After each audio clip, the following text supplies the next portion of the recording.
What is up guys, this is Karan here. Welcome back to Tech Karan YouTube channel. I've installed another AOSP based ROM which is called ArrowOS official build on my device, and ArrowOS official build is available for a lot of devices right now. I'll provide the link in the description for all the supported devices, and maybe your device supports unofficial build, so you can simply find it on XDA forums if you want to. Let me show you. I'm using ArrowOS latest official version on my Redmi Note 8, as you can see, which has the September security patch, which is quite good, the latest security patch, and Google Play system update of 10. And this video I'm gonna share with you my experiences about ArrowOS, as it does not have any customizations by the way, but still it's good for daily use from my preferences. I'm also gonna share with you my battery backup and Geekbench scores. Make sure to watch this video till the end. Let's get started. Okay guys, first of all we're gonna start with the home screen and the launcher. And the launcher, as expected, we have the launcher pre-installed, and it has some cool customization features. As you already know that launcher is actually the alternative of Pixel launcher, which has some extra goodies, some customization features. And also we have the widgets option, and this is kind of very interesting thing, which is called the organized screen. And at last we have the styles and wallpapers option. There you only have the one wallpaper on device, but yes, you can add a lot of wallpapers by going to the wallpapers app from the Google Play Store, or also you can download the Wally app from the Google Play Store if you want to, as I already use. Talking about the scrolling speed, it's quite fast, it's quite good, no lags at all while opening any app from here. While closing any app, I'm using these keys here. These are the navigation keys which I'm using. I'm not using the full screen gestures because sometimes I make videos and the full screen gestures are quite difficult for me to handle. That's why I'm using these keys. Also, if you have noticed, I'm using this hide notch option available in this ROM, which is quite impressive from my side, and I personally choose these kind of things.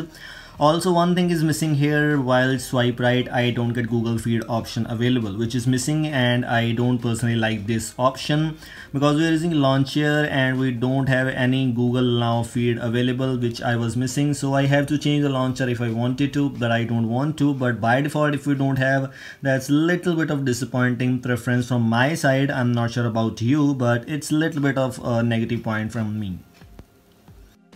Guys, if we talk about the Magisk Manager, I am using the latest Magisk 20.4 with the safety net status, CTS profile is true, and the basic integrity is also true. If you want a latest Magisk module which is quite good for some advanced users, I already made a video today. You can go and check it out. The link for that video is in the description. CTS profile is true, basic integrity is true, so the safety net is passed, which is quite impressive. Let me show you, if you're a Redmi Note 8 user, the Geekbench scores matters a lot. The Geekbench score is not so quite impressive in my case because let me show you. 313 is the single core score, which is good because this is quite impressive, but the multi-core score is not good. 1257 is not good. You can compare the average score, average single core score 307313, but the multi-core 1300, but we got 1257. You can change the kernel if you want to, maybe that will make some difference there. Now let's take a short look on settings also. As I already told you, ArrowOS does not come with many customization features, but let me show you. It has some little bit of features which include some buttons customizations where you can enable the advanced restart, some power menu customizations which include the screenshot option and nothing else. Also invert layout, which means this navigation keys layout which I can change, and this is the best option because I sometimes use navigation bar, so I need this option. That's perfectly fine. Also the playback control, only these kind of things. If we talk about the gestures, we have the full screen gestures. We have double tap to lock, double tap to sleep on status bar, double tap to sleep on lock screen. These two gestures are available. Also the system navigation includes the full screen gestures if I wanted to, so which means that will hide my navigation bar pill, which is kind of very annoying, but it's quite satisfied here.